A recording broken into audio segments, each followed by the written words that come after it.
አንደኛ ዜና ምዕራፍ 21 ሰይጣንም በእስራኤል ላይ ተነሳ፣ እስራኤልንም ይቆጥር ዘንድ ዳዊትን አንቀሳቀሰው። ዳዊትም ኢዮአብንና የሕዝቡን አለቆች ሂዱ፣ ከቤርሳቤህ ጀምሮ እስከ ዳን ድረስ እስራኤልን ቁጠሩ፣ ድምራቸውንም አውቅ ዘንድ አስታውቁኝ አላቸው።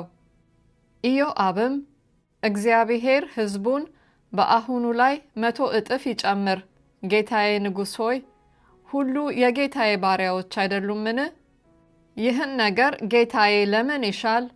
በእስራኤል ላይ በደል ስለምን ያመጣል? አለ። ነገር ግን የንጉሡ ቃል በኢዮአብ ላይ አሸነፈ።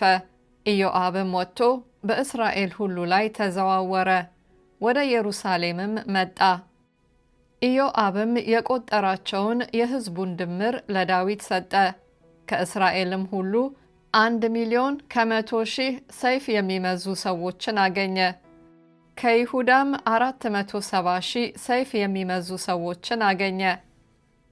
የንጉሡ ትእዛዝ ግን በኢዮአብ ዘንድ የተጠላ ነበርና ሌዊና ብንያም ከእነርሱ ጋር አልተቆጠሩም። ከዚህም ነገር የተነሳ እግዚአብሔር ተቆጣ፣ እስራኤልንም ቀሰፈ። ዳዊትም እግዚአብሔርን ይህን በማድረግ እጅግ በድያለሁ፣ አሁን ግን ታላቅ ስንፍና አድርጌያለሁና የባሪያህን ኃጢአት ታስወግድ ዘንድ እለምንሃለሁ አለው። እግዚአብሔርም ለዳዊት ባለራእይ ለጋድ ሂድ፣ ለዳዊት እግዚአብሔር እንዲህ ይላል፣ 3ቱን ነገሮች በፊትህ አኖራለሁ፣ አደርግብህ ዘንድ ከነርሱ አንዱን ምረጥ ብለህ ንገረው ብሎ ተናገረው። ጋድም ወደ ዳዊት መጥቶ እግዚአብሔር እንዲህ ይላል፣ የምትወደውን ምረጥ፣ የ3 ዓመት ራብ ወይም 3 ወር የጠላቶችህ ሰይፍ እንዲያገኝህ ከጠላቶችህ መሰደድን ወይም 3 ቀን የእግዚአብሔር ሰይፍ ቸነፈርም በምድር ላይ መሆንን የእግዚአብሔርም መልአክ በእስራኤል ምድር ሁሉ ማጥፋትን ምረጥ።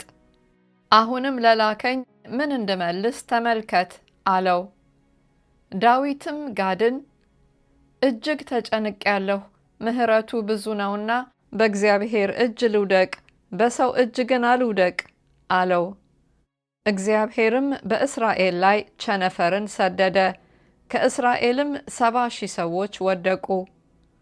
እግዚአብሔርም ያጠፋት ዘንድ ወደ ኢየሩሳሌም መልአክን ሰደደ። ሊያጠፋትም በቀረበ ጊዜ እግዚአብሔር አይቶ ስለ ክፉ ነገር ተጸጸተ። የሚያጠፋውንም መልአክ በቃህ፣ አሁን እጅህን መልስ አለው። የእግዚአብሔርም መልአክ በኢያቡሳዊው በኦርና አውድማ አጠገብ ቆሞ ነበር። ዳዊትም ዓይኖቹን አነሳ፣ የእግዚአብሔር መልአክ በምድርና በሰማይ መካከል ቆሞ የተመዘዘም ሰይፍ በእጁ ሆኖ ወደ ኢየሩሳሌም ተዘርግቶ አየ። ዳዊትም ሽማግሌዎችም ማቅ ለብሰው በግንባራቸው ተደፉ። ዳዊትም እግዚአብሔርን ሕዝቡ ይቆጠር ዘንድ ያዘዝሁ እኔ አይደለሁምን? የበደልሁና ክፉ የሠራሁ እኔ ነኝ። እነዚህ በጎች ግን ምን አድርገዋል? አቤቱ አምላኬ ሆይ እጅህ በእኔና በአባቴ ቤት ላይ ትሁን፣ ነገር ግን ይቀሰፍ ዘንድ በሕዝብህ ላይ አትሁን አለው። የእግዚአብሔር መልአክ ዳዊት ወጥቶ በኢያቡሳዊው በኦርና አውድማ ላይ ለእግዚአብሔር መሠዊያ ይሠራ ዘንድ ለዳዊት እንዲነግረው ጋድን አዘዘው። ዳዊትም በእግዚአብሔር ስም እንደተናገረው እንደ ጋድ ነገር ወጣ። ኦርናም ዘወር ብሎ መልአኩን አየ፣ ከእርሱም ጋር የነበሩ 4 ልጆቹ ተሸሸጉ። ኦርናም ስንዴ ያበራየ ነበር። ዳዊትም ወደ ኦርና በመጣ ጊዜ ኦርና ተመልክቶ ዳዊትን አየ። ከአውድማውም ወጥቶ ዳዊትን እጅ ሊነሳ በምድር ላይ ተደፋ። ዳዊትም ኦርናን በላዩ ለእግዚአብሔር መሠዊያ እሠራ ዘንድ ይህን የአውድማ ስፍራ ስጠኝ፣ በሙሉ ዋጋ ስጠኝ፣ መቅሰፍቱም ከሕዝቡ ይከለከላል አለው። ኦርናም ዳዊትን ለአንተ ውሰደው፣ ጌታዬ ንጉሡም ደስ የሚያሰኘውን ያድርግ፣ እነሆ ለሚቃጠለው መሥዋዕት በሬዎቹን፣ ለእንጨትም የአውድማውን ዕቃ፣ ለእህልም ቁርባን ስንዴውን እሰጥሃለሁ፣ ሁሉን እሰጣለሁ አለው።